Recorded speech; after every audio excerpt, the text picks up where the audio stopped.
একটি বন্ধুত্ব, একটি শিশুর ভবিষ্যৎ আর কিছু মানুষের নিঃস্বার্থ ভালোবাসা।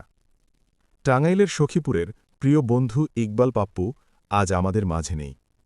চট্টগ্রাম থেকে ফেরার পথে এক মর্মান্তিক মোটরসাইকেল দুর্ঘটনায় তিনি আমাদের ছেড়ে চলে যান। পেছনে রেখে যান মাত্র ১ বছরের ছোট্ট ছেলে আওয়ান ইকবাল। বাবা আগেই হারিয়েছেন, মা মানসিকভাবে অসুস্থ। এই শিশুটার সামনে ছিল এক অনিশ্চিত ভবিষ্যৎ। ঠিক তখনই এগিয়ে আসে বন্ধুত্ব। সখীপুরের এসএসসি ২০০৯ ও এইচএসসি ২০১১ ব্যাচের বন্ধুরা নিজেদের অর্থ থেকে এনআরবিসি ব্যাংক সখীপুর শাখায় ৩,৫০,০০০ টাকা ডাবল স্কিমে জমা দিয়েছেন। এই টাকা পর্যায়ক্রমে ডাবল স্কিমে রাখা হবে আর ইনশাল্লাহ ১৮ বছর পূর্ণ হলে পুরো অর্থ তুলে দেওয়া হবে পাপ্পুর ছেলে আওয়ান ইকবালের হাতে।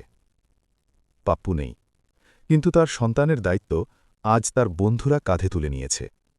এটাই বন্ধুত্ব, এটাই মানবতা, এটাই ভালোবাসার সবচেয়ে সুন্দর উদাহরণ।